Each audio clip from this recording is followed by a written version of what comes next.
ஓடியிட்ட பிச்சையும் உகந்து செய்த தர்மமும் சாடி விட்ட குதிரை போல் தர்மம் வந்து காக்குமேங்கிற சிவவாக்கியர்.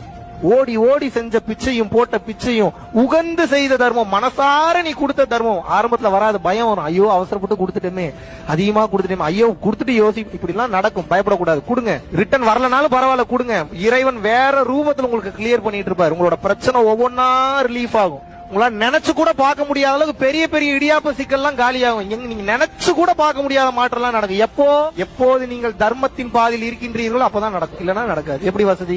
தர்மத்தின் வழி செல்ல செல்ல செல்ல கர்மத்தின் வழி குறையும் அப்பாங்கிறார் அகத்தியர்.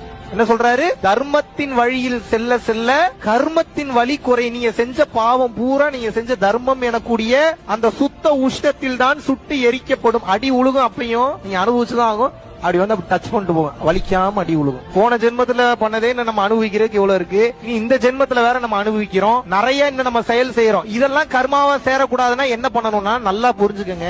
ஒரு செயலை செய்யும் போது அந்த செயலுக்கு உண்டான கிரெடிட்ஸ் நீங்க எடுத்துக்க கூடாது. இன்னைக்கு தெரிஞ்சுக்கங்க, இது பெரிய சீக்ரெட். அடுத்த சீக்ரெட் எப்படி இறைவனை நினைச்சு பார்க்கணும்ல, இதை உணருங்கன்ற. நான் இந்த கிரெடிட்ஸ் நீங்க எடுத்துக்காதீங்கன்ற. உங்களுக்கு இப்ப எல்லாமே சொல்லி கொடுத்தாச்சு. பொருளுலகத்துக்கும் சொல்லி கொடுத்தாச்சு, அருளுலகத்துக்கும் சொல்லி. பொருளுலகம் வேணும்னா அறிஞனாக இருக்கணும், டெக்னிக்கா பேசணும், தந்திரத்தை பயன்படுத்தணும் நல்ல விஷயத்துக்காக.